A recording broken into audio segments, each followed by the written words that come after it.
Charles Delcourt était un homme d'affaires à succès. À 68 ans, il possédait des entreprises dans plus de 12 pays, des voitures de luxe, des villas, et une fortune colossale. Pourtant, il se sentait vide.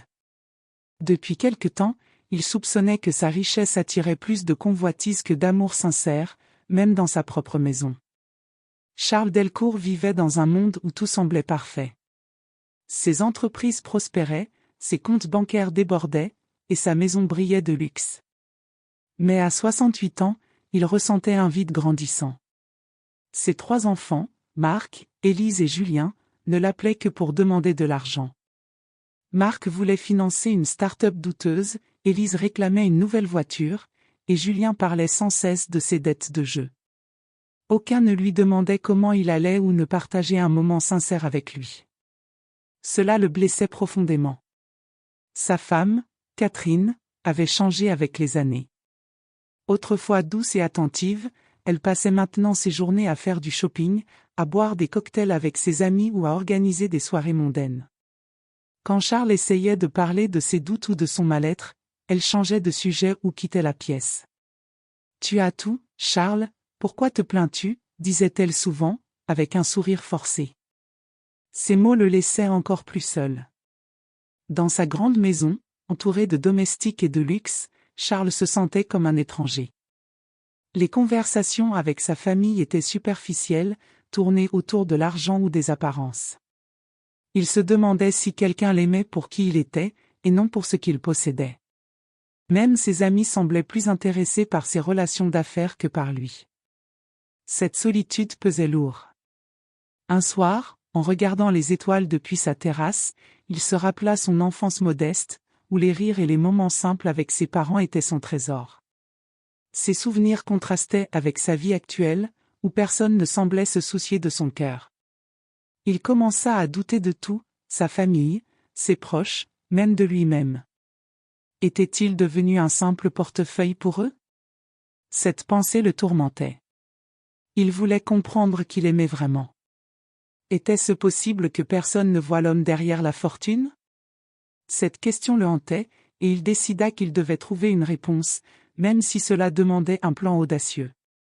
Charles n'était pas homme à agir à la légère, mais sa douleur l'incitait à envisager quelque chose de radical pour découvrir la vérité sur ce qui l'entourait.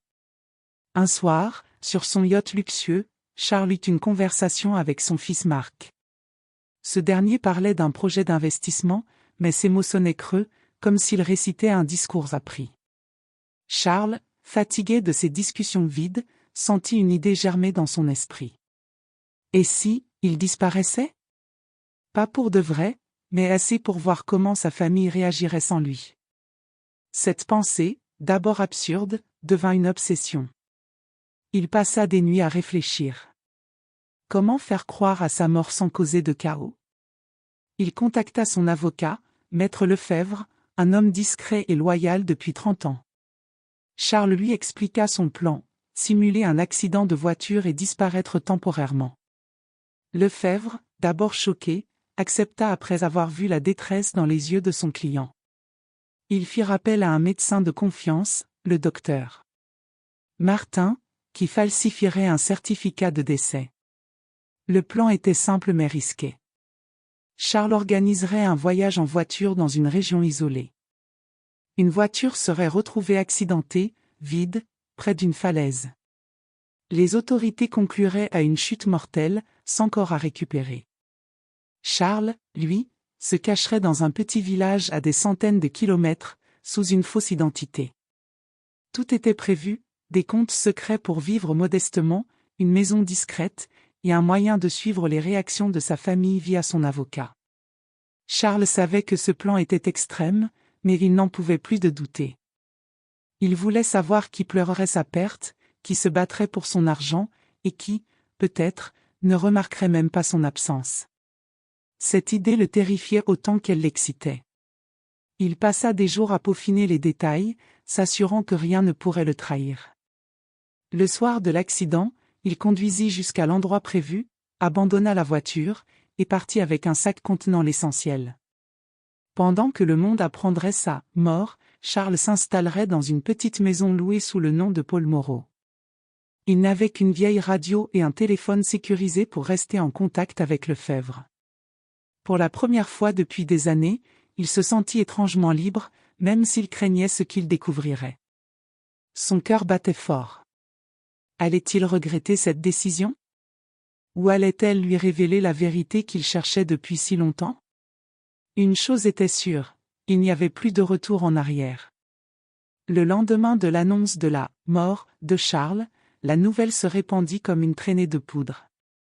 Les journaux titraient « Charles Delcourt, magnate des affaires, porté disparu après un tragique accident ».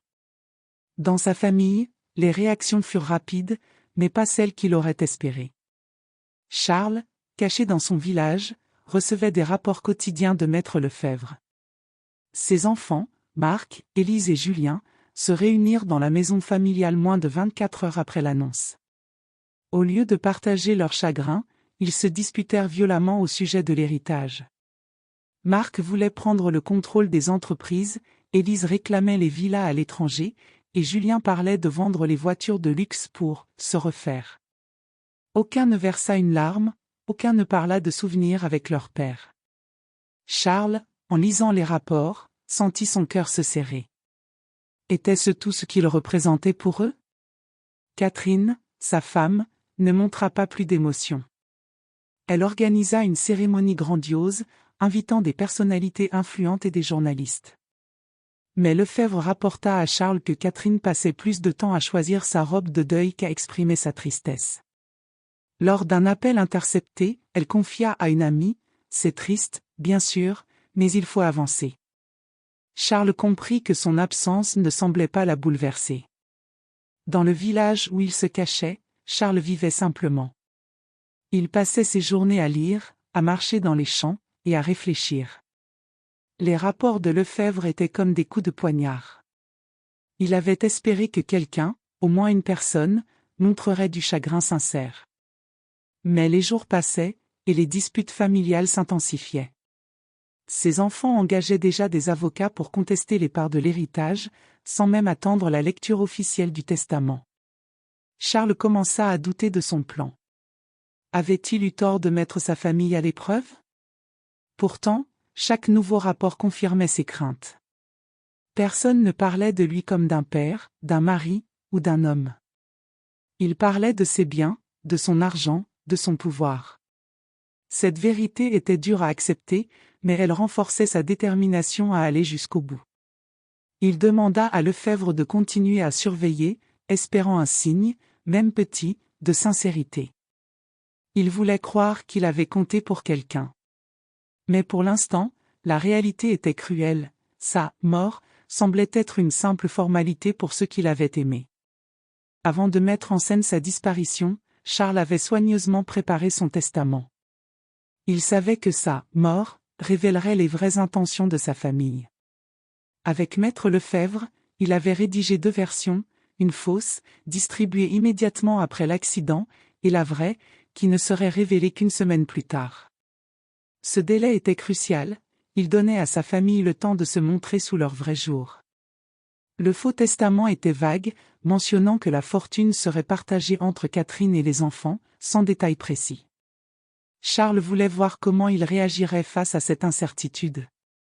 Il avait écrit dans le vrai testament une condition claire, la majorité de sa fortune irait à une personne ou une cause qui prouverait une sincérité absolue envers lui.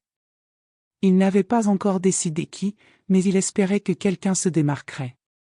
Depuis son village, Charles recevait des mises à jour quotidiennes. Les rapports de Lefebvre étaient implacables, ses enfants se disputaient sans cesse, calculant ce que chaque bien valait. Catherine, elle, parlait déjà de réorganiser sa vie, comme si Charles n'avait été qu'un chapitre à fermer. Aucun d'eux ne semblait chercher à honorer sa mémoire ou à comprendre ce qu'il avait voulu transmettre. Charles avait toujours cru que l'argent pouvait acheter beaucoup, mais pas l'amour ni la loyauté. Ce test était sa façon de le vérifier. Il passa des heures à réfléchir à ce que signifiait la sincérité. Était-ce des larmes? Des mots tendres? Ou quelque chose de plus profond? Il se demandait si quelqu'un, dans son entourage, avait vu l'homme derrière la fortune. Le 7e jour approchait, celui où le vrai testament serait lu. Charles se sentait à la fois nerveux et déterminé. Il avait donné à sa famille une chance de montrer leur cœur, mais les rapports de Lefebvre ne laissaient que peu d'espoir. Pourtant, il gardait une lueur d'optimisme. Peut-être qu'une personne, même inattendue, prouverait qu'il avait compté pour elle. Dans sa petite maison, loin du luxe, Charles repensait à sa vie. Il avait construit un empire, mais à quel prix? Il réalisait que la vraie richesse n'était pas dans ses comptes bancaires, mais dans les liens humains. Ce testament n'était pas seulement un piège, c'était sa dernière chance de laisser un héritage qui ait du sens, un héritage basé sur la vérité et non sur l'apparence. Alors que Charles, caché dans son village, recevait des rapports décevants sur sa famille, une information inattendue lui parvint. Maître Lefebvre lui raconta qu'une personne semblait réellement affectée par sa mort, Sophie, l'infirmière qui s'occupait de lui depuis 2 ans. Sophie, âgée de 32 ans, avait été embauchée pour l'aider après une opération au genou. Discrète, douce et toujours attentive, elle était devenue une présence apaisante dans sa vie. Lefebvre rapporta que Sophie pleurait chaque soir depuis l'annonce de l'accident. Elle déposait des fleurs blanches près d'un portrait de Charles, dans un coin de la maison où elle avait accès. Lors d'une conversation avec une amie, captée par hasard, Sophie confia « Charles était plus qu'impatient. Il était bon, doux, honnête. Il me parlait de ses rêves, de ses peurs. C'était le seul homme qui m'écoutait vraiment. » Ces mots bouleversèrent Charles. Il se souvenait des moments passés avec Sophie. Quand il lui parlait de son enfance ou de ses doutes, elle l'écoutait sans jamais juger. Elle lui racontait aussi des histoires simples sur sa vie, son petit appartement, ses balades avec son chien. Ces échanges, qu'il avait trouvés banals à l'époque, prenaient maintenant une importance immense. Sophie n'avait jamais rien demandé, jamais cherché à profiter de sa richesse. Charles repensait à leur discussion. Un jour, il lui avait confié qu'il craignait de n'être aimé que pour son argent. Sophie avait répondu, « Les gens qui vous aiment pour ce que vous êtes, pas pour ce que vous avez, sont rares, mais ils existent. » Ces mots résonnaient maintenant dans son esprit. Était-elle cette personne rare qu'il cherchait? Dans son village, Charles marchait seul, repensant à Sophie. Elle n'avait ni pouvoir ni fortune, mais elle avait un cœur sincère. Contrairement à sa famille, elle ne voyait pas en lui un compte en banque, mais un homme avec des émotions. Cette découverte le touchait profondément, mais elle le rendait aussi triste. Pourquoi avait-il fallu qu'il disparaisse pour le voir? Il demanda à Lefebvre de surveiller Sophie de plus près. Il voulait être sûr que son chagrin était sincère, pas une façade. Mais chaque rapport confirmait ce qu'il soupçonnait, Sophie était la seule à pleurer l'homme, pas le magnate. Charles commença à envisager un nouveau sens pour son testament. Peut-être que Sophie, sans le savoir, venait de changer le cours de son histoire. Pendant que Charles observait sa famille depuis son refuge, la situation à la maison familiale devenait chaotique. Catherine, sa femme, montra son vrai visage en interdisant à Sophie d'entrer dans la maison. Cette fille fait semblant pour attirer l'attention, lança-t-elle à ses amis lors d'un dîner. Elle ne supportait pas que l'infirmière, une simple employée, semble plus touchée qu'elle par la mort de Charles. Cette décision blessa Sophie, qui ne comprenait pas cette hostilité. Les enfants, eux, se comportaient encore plus mal. Marc, Élise et Julien se disputaient devant maître Lefebvre, le notaire, à propos de l'héritage. Marc accusait Élise d'avoir manipulé leur père pour obtenir plus de parts. Élise traitait Julien de parasite, et Julien menaçait de tout révéler à la presse. Leurs cris résonnaient dans le bureau, mais aucun ne mentionna un souvenir avec Charles. Ils parlaient des villas, des voitures, des actions, comme si leur père n'avait été qu'un portefeuille. Pire encore, Charles apprit que ses enfants avaient commencé à vendre certains de ses biens en secret. Marc avait contacté un acheteur pour un tableau de maître, Élise avait mis en vente une montre rare, et Julien avait tenté de transférer des fonds offshore. Ces actes, rapportés par Lefebvre, confirmèrent les craintes de Charles, sa famille ne respectait même pas sa mémoire. Dans son village, Charles lisait ces rapports avec un mélange de tristesse et de colère. Il avait espéré que quelqu'un, même un seul de ses enfants, montrerait un peu de cœur. Mais leurs actions prouvaient qu'ils ne pensaient qu'à l'argent. Pas une fois ils n'avaient évoqué un moment heureux, une leçon apprise de lui, ou un regret sincère. Leur comportement était une trahison. Sophie, de son côté, continuait de surprendre Charles. Lefebvre rapporta qu'elle avait écrit une lettre à Charles, qu'elle déposa près de son portrait. Elle y exprimait sa gratitude pour sa gentillesse et son écoute, disant qu'il lui avait redonné foi en l'humanité. Cette lettre, lue par Charles via une photo envoyée par Lefebvre, le bouleversa. Comment une personne qu'il connaissait si peu pouvait-elle être si sincère, quand sa propre famille l'ignorait? Charles comprit que le masque de sa famille était tombé. Il ne voyait en lui qu'une source de richesse, pas un homme. Cette vérité, bien que douloureuse, renforçait sa détermination à agir selon ses valeurs. Il savait maintenant ce qu'il devait faire avec son testament. 2 semaines après sa mort, Charles décida qu'il était temps de réapparaître. La lecture du Vrai Testament était prévue, et il voulait y assister en personne. Il retourna en ville, vêtu simplement, et entra dans le bureau de maître Lefebvre au moment où sa famille s'y trouvait. Le silence qui suivit son arrivée était assourdissant. Catherine blêmit, Marc resta bouche bée, Élise éclata en sanglots nerveux, et Julien murmura « C'est impossible ». La stupeur laissa vite place à la colère. Catherine cria « Comment oses-tu nous faire ça ?»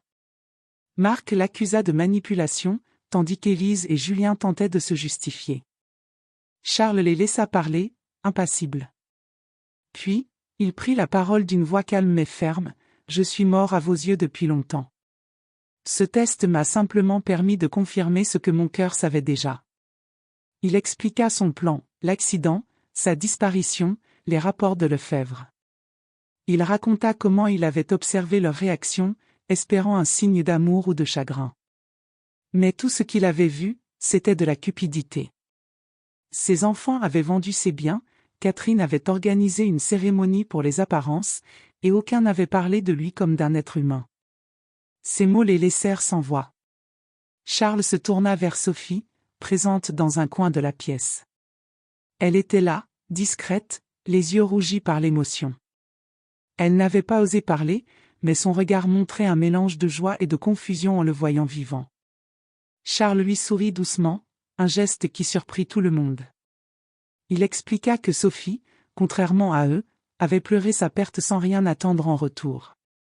Il demanda à Lefebvre de lire le Vrai Testament. La famille, encore sous le choc, écouta en silence. Charles avait décidé de tout changer. Il ne voulait plus que sa fortune alimente l'avidité. Il avait vu assez pour savoir qui méritait sa confiance. Cette révélation marqua un tournant, sa famille comprit qu'elle avait perdu plus qu'un héritage, elle avait perdu Charles. Il termina en regardant chacun dans les yeux, « Vous avez eu des années pour me montrer qui vous êtes. Vous l'avez fait. Maintenant, je vais choisir ce que je veux laisser derrière moi. » La pièce resta figée. Catherine quitta la salle, furieuse. Les enfants, humiliés, cherchèrent à protester, mais Charles ne les écouta pas. Il savait qu'il avait pris la bonne décision. Lors de la lecture du testament, Charles annonça sa décision finale. Il léguait 90% de sa fortune à une fondation humanitaire, qui serait gérée par Sophie. Il expliqua pourquoi. Sophie a été une fille de cœur quand mes propres enfants sont devenus des étrangers. Elle m'a montré ce qu'est la sincérité, sans jamais rien demander en retour. Ces mots résonnèrent dans la salle, laissant sa famille sans voix. Sophie, bouleversée, tenta de refuser. « Je ne veux pas de votre argent, monsieur Delcourt, » murmura-t-elle. Mais Charles insista, « Ce n'est pas pour toi, Sophie. C'est pour ce que tu représentes, la bonté, l'honnêteté, des valeurs que j'ai oublié de chercher pendant trop longtemps. » La fondation, qu'il nomma « Lumière d'espoir », financerait des projets pour les enfants défavorisés, les hôpitaux et l'éducation dans des pays pauvres. Catherine, humiliée, quitta la salle sans un mot. Elle ne supportait pas d'être éclipsée par une simple infirmière. Les enfants, eux, tentèrent de se défendre. Marc parla de « loyauté familiale », Élise pleura en disant qu'elle avait mal agi sous le choc, et Julien promit de changer. Mais Charles resta ferme. « Vos actions ont parlé plus fort que vos mots », dit-il. Il leur laissa une petite part de l'héritage, assez pour vivre confortablement, mais rien de plus. Sophie, encore sous le choc, accepta finalement de gérer la fondation. Elle promit de faire honneur à la confiance de Charles. Ce dernier, pour la première fois depuis des années, sentit une paix intérieure. Il avait transformé sa fortune en quelque chose de plus grand que lui, quelque chose qui aiderait des milliers de personnes. Il savait que son nom vivrait à travers des actions positives, pas seulement des chiffres sur un compte. Charles ne chercha pas à punir sa famille, mais à leur donner une leçon. Il espérait qu'un jour, ils comprendraient que l'amour et la sincérité valent plus que l'argent. Il ne leur ferma pas complètement la porte, mais il refusa de négocier. Sa décision était prise, et il se sentait libéré d'un poids immense. Dans les jours qui suivirent, la nouvelle de la fondation fit la une des journaux. Sophie, malgré sa timidité, devint une figure respectée, travaillant sans relâche pour concrétiser la vision de Charles. Lui, de son côté, choisit de vivre plus simplement, loin des projecteurs. Il savait qu'il avait enfin trouvé un sens à sa vie, grâce à une personne qui avait vu l'homme derrière le milliardaire. Charles termina la lecture du testament par une phrase qui marqua tous les esprits: « Ce n'est pas ce que les gens font quand vous êtes fort qui compte, mais comment ils agissent quand ils pensent que vous ne pouvez plus rien leur donner. » Ces mots, simples mais puissants, résumaient la leçon qu'il avait apprise. Sa disparition avait révélé la vérité sur ceux qu'il aimait, et cette vérité, bien que douloureuse, l'avait libéré. Après la révélation, Charles choisit de vivre différemment. Il vendit ses villas, ses voitures de luxe, et s'installa dans une maison modeste, près du village où il s'était caché. Il passait ses journées à lire, à jardiner, et à aider Sophie avec la fondation. Pour la première fois, il se sentait entouré de personnes sincères, Sophie, quelques amis du village, et des bénévoles qui partageaient sa vision. La fondation, Lumière d'Espoir, prospéra sous la direction de Sophie. Des écoles furent construites, des hôpitaux reçurent du matériel, et des enfants dans le besoin retrouvèrent le sourire. Chaque fois que Charles visitait un projet, il voyait l'impact de sa décision. Son argent, qui avait autrefois attiré la cupidité, servait maintenant à faire le bien. Cela lui apportait une joie qu'aucune fortune n'avait jamais pu lui offrir. Sa famille, elle, resta à distance. Catherine s'installa à l'étranger, vivant une vie discrète mais confortable. Ses enfants tentèrent de reprendre contact, mais leurs excuses sonnaient encore intéressées. Charles ne leur ferma pas la porte, mais il leur demanda du temps. Il voulait qu'ils changent par conviction, pas par intérêt. Il savait que cette leçon prendrait du temps à être comprise. Charles passa ses dernières années en paix. Il n'avait plus besoin de luxe ni de reconnaissance. Il se contentait de moments simples, une tasse de café au soleil, une discussion avec Sophie, ou une lettre de gratitude d'une famille aidée par la fondation. Il réalisait que la vraie richesse était dans les liens humains, dans les actes désintéressés. Son histoire inspira beaucoup de gens. Les journaux parlèrent de lui comme d'un homme qui avait transformé sa douleur en espoir. Sophie, devenue une amie proche, veilla à ce que son nom reste associé à la générosité. Quand Charles s'éteignit paisiblement à 74 ans, il laissait derrière lui un héritage bien plus grand que sa fortune, un message sur l'importance de la sincérité et de l'amour véritable. Charles avait appris que la vie n'a de sens que si elle est partagée avec ceux qui nous aiment pour ce que nous sommes. Et grâce à Sophie et à la Fondation, son nom continua de briller, bien au-delà de ce qu'il avait espéré.